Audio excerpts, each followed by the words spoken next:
देखिए, प्रस्तुत पंक्तियों में ग्राम वधुएं सीता जी को घेर कर एक ओर बैठे हुए श्री राम के विषय में विनोद करती हुए उनसे प्रश्न पूछती हैं।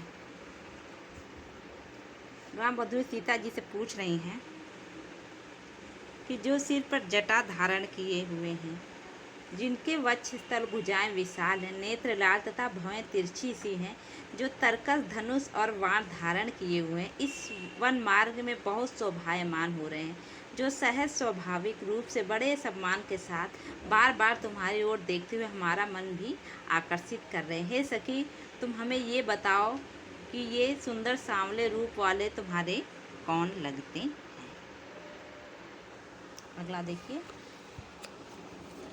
सुनि सुंदर वैन सुधारस साने, सयानी ही जान की जानी भली, तिरछी करी नैनन दे सैन तिन्हें, समुझाए कछु मुस्काए चली, तुलसी तह अवसर सोह सबे, अवलोकत लोचन लाहु अली, अनुराग तड़ाग में भानु उदय, बिगसे मानो मंजुल कंज कली। प्रसंग देखिए, इन पंक्तियों में ग्राम वधुओं के प्रश्न का उत्तर देते हुए सीता जी अपने हाव भाव से श्री राम के विषय में सब कुछ बता देती हैं।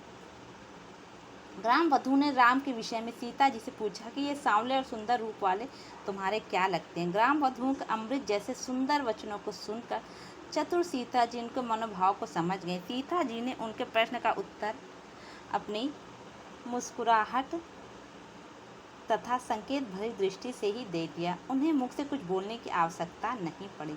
उन्होंने स्त्रियोचित लज्जा के कारण केवल संकेत से ही राम के विषय में यह समझा दिया कि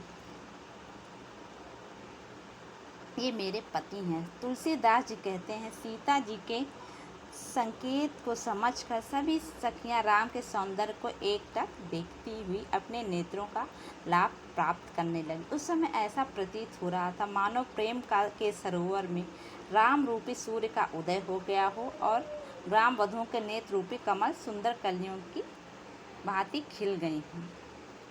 ये समाप्त हो गया।